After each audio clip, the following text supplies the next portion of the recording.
පස්වැනිගේ දීලා තියෙනවා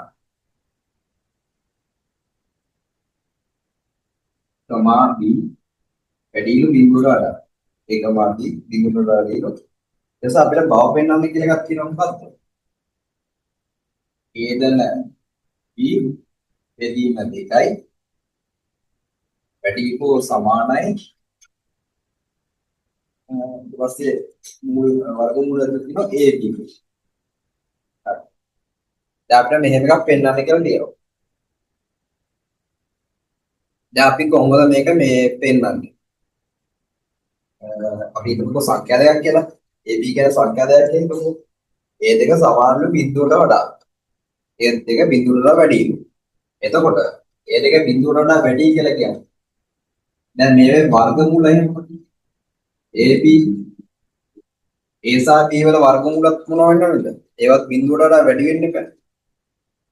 බිඳුවට වඩා ඕන සංඛ්‍යාවක බිඳුවට වඩා වැඩි ඕනම ධන සංඛ්‍යාවක වර්ගමූල එකත් බිඳුවට වඩා වැඩි වෙනවනේ. ඒකත් බිඳුවට වඩා වැඩි වෙනවා. ඒකත් බිඳුවට වඩා වැඩි වෙනවා. දැන් ඒ තාරකෙන් අපි කොහොමද මේක හදන්නේ? ඒ තාරකෙන් කොහොමද හදන්නේ? ඒ කියන්නේ මේක අර ලොජික් එකක් වගේ තියෙන්නේ. ඒක අර අමුතු විදියකට හිතන්න තියෙන්නේ. අර රටාවට හිතන ඒවා නෙවෙයි තියෙන්නේ. එතකොට මේක A වර්ගමූල පින B වර්ගමූල කියලා ගත්තා. දැන් මේක ධන සංඛ්‍යානේ. A වර්ගමූලයි B වර්ගමූලයි කියලා කියන්නේ ධන සංඛ්‍යා. එතකොට ධන සංඛ්‍යා. එතකොට මේකේ වර්ගයක් ගත්තොත් දැන් මේක ධන සංඛ්‍යා. එතකොට දැන් මේ දෙක අඩු කිරීම කියලා දැම්මොත් මේක අවසාන උත්තරේ අපිට ධන උත්තරයක් එන්න පුළුවන් ඍණ උත්තරයක් එන්න පුළුවන්. අපි දන්නේ නැහැ කොයි වර්ගමූලයේද ලොකු කොයි වර්ගමූලයේද අඩු කියලා කියන්නේ කුඩා එක කියලා. එතකොට ඒක අපි දන්නේ නැහැ කිව්වොත් ධන උත්තරයක් එන්න පුළුවන් ඍණ උත්තරයක් එන්න පුළුවන්. හැබැයි මේක වර්ග කරොත් මොකද වෙන්නේ?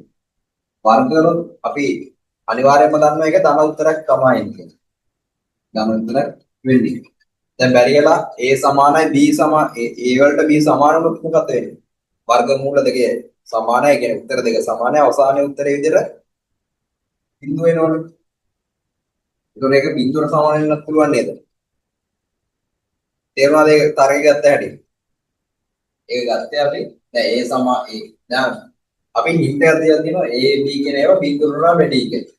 එතකොට A වර්ගමූලයි B වර්ගමූලයි මොකක්ද වෙන්න ඕනේ? ඒක බිඳුවට වඩා වැඩි වෙන්න එපා. බිඳුවට වඩා වැඩි වෙන්න ඕනේ. එතකොට බිඳුවට වඩා එතකොට A වර්ගමූල ඍණ B වර්ගමූල කියලා දැම්මොත් ඒක ධන උත්තරයක් වෙන්නත් පුළුවන් ඍණ උත්තරයක් වෙන්නත් පුළුවන් නේ. නමුත් අපි ඒක වර්ග කරලා දැම්මොත් අපි අනිවාර්යෙන් කියන්න පුළුවන් ඒක ධන උත්තරයක් එන්නේ කියලා. ධන උත්තරයක් එන්නේ කියලා. හැබැයි තව අවස්ථාවක් තියෙනවා A සමාන වෙනවා B. එතකොට මොකද වෙන්නේ? එතකොට මේ දෙක සමාන වෙනකොට බිඳුවට වෙන්නත් පුළුවන්. දැන් අපි මේක කියන්නේ සුළු කරමු. සුළු කරාම මොකද වෙන්නේ? A මූල වර්ග ගන්න B මූල වර්ග. අර A ඍණ B වල වර්ගයේ උපසාරණය කරනවා වගේම තමයි. ඒ විදිහටම තමයි කරන්නේ. ඊට පස්සේ මේ දෙක ගුණ කරනවා. ගුණ කරාම ගුණ කරලා දෙකලුත් වැඩි කරාම ඉන්න දෙකයි B මූල කියලා එනවා. මේක බිඳුවට වැඩි. දැන් A වර්ගමූල වර්ග කරාම මොකද වෙන්නේ? A ඉතුරු වෙන්නේ. B වර්ගමූල වර්ග කරාම B ඉතුරු වෙන්නේ. මේ ඍණ දෙකයි AB මූලයේ අනිත් පැත්තට දාන්නේ. එතකොට දෙකයි AB මූල විලනවා. අපි දෙකෙන් මේකේ තියෙන විදිහට උත්තරය ඇදුවොත් මේක දෙකකින් බෙදමු. එතකොට එනවා A බෙදීම දෙකයි. මූල ඇතුලේ AB. ඒක තේරුණාද? ඒක දාගන්න. හරිද? ඊට පස්සේ අපි බලමු පළවෙනි එක බලමුද? ඔයාලට බින්න භාගයම කරලා තියෙන්නේ. බින්න භාග ගන්න බලමු. එතකොට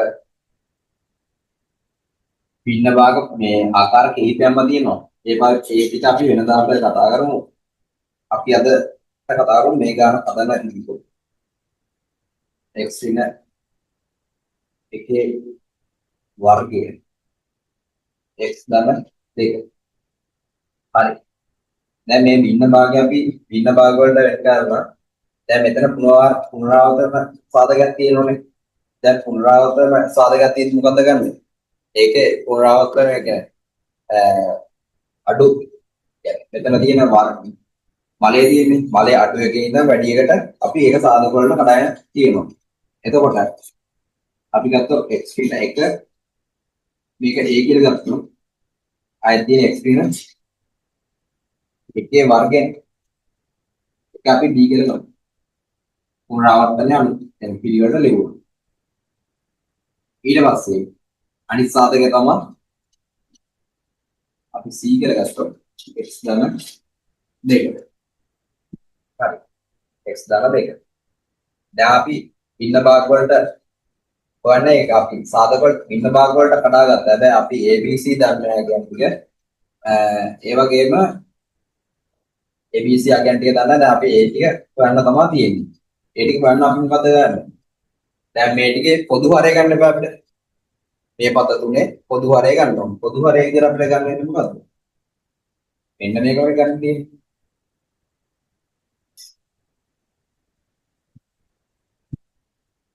සමහර කට්ටිය මෙහෙමත් කරනවා. ඒ කියන්නේ එහෙම. දැන් x පින එකේ වර්ගය x ධන 1නේ.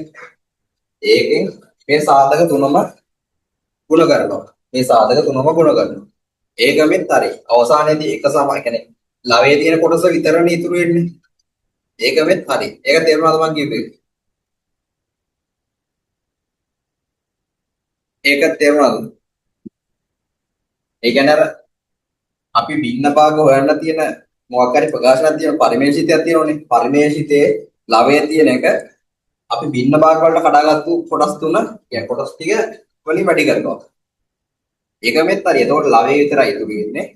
එතකොට මේ පැත්ත තියෙන ABC වලින් තියෙන ටික හොයන්න තමයි තියෙන්නේ. ඒකෙත් හරි. අපි ඒ විදිහට හෙව්වොත් දැන් මෙතන මේ හරයෙන් වැඩි කරාම අවසාන ටික විතරනේ ඉන්නේ. එක සමානයි. x කියන එක මේක වැඩි වෙනවා x කියන එක වර්ගය x ධන 2. x කියන එක වර්ගය වැඩි වෙනවා x කියන එකේ වර්ගය ධන 2. t වැඩි වෙනවා x ධන 2. වැඩි වෙනවා x කියන එකේ වර්ගය x ධන 2. හරිනේ. දැන් බලන්න මේක එක පදරිය කපන්න පුළුවන්. දැන් මේක x වෙන එකකට මේක එකක් කපන්න පුළුවන්. ඊට පස්සේ මේකේ x වෙන එකේ වර්ගයටම මේ වර්ගය කපන්න පුළුවන්. x ධන 2කටම මේ දෙක කපන්න පුළුවන්. අවසානයේ අපිට එක සමානයි කියලා එනවා. ඒ කියන්නේ ඇත්තටම මෙන්න මේ ලවයේ තියෙන කොටසනේ. ලවයේ තියෙන කොටස. ඒකත් දැන් මේකේ නැත්නම් අපි මේකේ මේ පොදු හරය ගත්තොත් මේකට මදින්නේ මොකද්ද? x දින එකකුයි x ධන 1යිනේ. මේකේ මදින්නේ x ධන 2. මේකේ මදින්නේ x දින 1 වර්ගය. එහෙම කරලා පොදු හරය අරන් මේ පොදු හරය දෙපැත්ත ගැටුවොත් කපන්න පුළුවන් නේ. කැපෙනවනේ කොහොමද? ඒ ඇදුවත් දෙන්නේ මේ විදිහටම තමයි ඉන්නේ. ඒතර මේ වරහන්දිය මේ සුළු කරගත්තොත් x වර්ගය ධන 2යි x දින x ඊට වලින් වෙනවා x ධන 2 t වලින් වෙනවා x වර්ගය දින 2යි x ධන 1 එක සමානයි. දැන් අපි මෙහෙම කරමු. මේ වර්ග තියෙන x වර්ග තියෙන්නේ මේ x වර්ග දැන් මෙතන c වල තියෙනවා x වර්ග තියෙන පද තියෙනවනේ. අපි මේ පද ටික එකතැන කරගමු. එතකොට a සමානයි දැන් a ධන c වල x වර්ගය. ඒ කියන්නේ දැන් මෙතන x වර්ග තියෙන පදයක් තියෙනවා. මෙතන c වලින් ගුණ වෙද්දි x වර්ග තියෙන පදයක් තියෙනවා. එතකොට a ධන c x වර්ගය කියලා මේ x වර්ගය පිටින් ලියන්න පුළුවන් නේ. ඒක තමයි කරන්නේ. ඊට පස්සේ දැන් x පද ටික ලියමු. එතකොට එනවා 2a 2a දැන් මේක වරහන් ඇතුලේ පුරු කරගත්තම මොකද වෙන්නේ x කියලා 2x වලින් x ගියාම x නේ ඉතුරු වෙන්නේ එතකොට x වලින් a වැඩි කරාම ax නේ ඉතුරු වෙන්නේ අපි x කියන එක පිටර ගමු එතකොට a විතරයි ඉතුරු වෙන්නේ මේකේ b විතරයි එතනින් ඍණ 2යි c කියන්නේ ඍණ 2යි c මේක තමයි x පද ටික ඊට පස්සේ නියත පද ටික දැන් a වලින් මේ වරහන වැඩි කරාම ඍණ 2යි a වෙනවා ඍණ 2යි b මෙතන එනවා දාන 2යි b මේක c හරි දැන් අපි මොකද කරන්නේ දැන් අපි කරනවා මේ එක දෙපැත්තේ තියෙන සංගුණ ටික සමානකරණය කරන්නේ අපි මේ පැත්තේ තියෙන x වර්ගයේ සංගුණකයට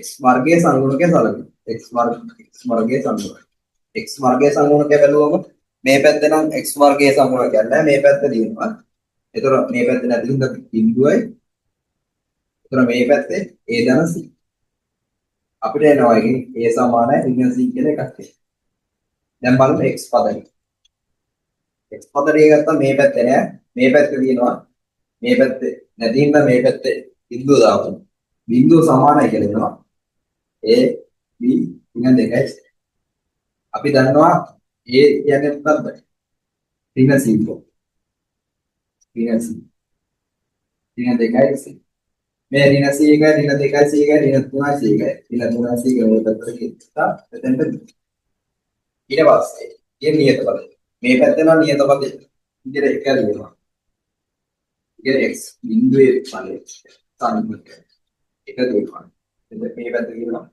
ඍණ 2යි a 2යි c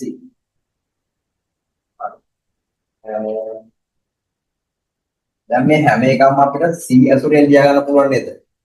දැන් මෙතනින් ආව අපිට a සමානයි ඍණ c කියලා. ඊට පස්සේ මෙතනින් ආවා 3c සමානයි b කියලා. තේරුණාද? එතකොට මේ හැම පදයක්ම අපිට c ඇසුරෙන් ලියා ගන්න පුළුවන්. ඍණ 2යි a කියලා අපි දන්නවා ඍණ c. අපි b කියලා දන්නවා 3c. එතකොට ඒක සමානයි 2යි c. එතන 6යි c. එතකොට අපි දෙනවා 2යි c එකයි 6යි c එකයි 8යි c අර c එකයි 9යි c. ඊ සමානයි එක බෙදීම 9. එක බෙදීම 9. එක බෙදීම 9. එතකොට a වලට එනවා කීයද? එන එක බෙදීම 9.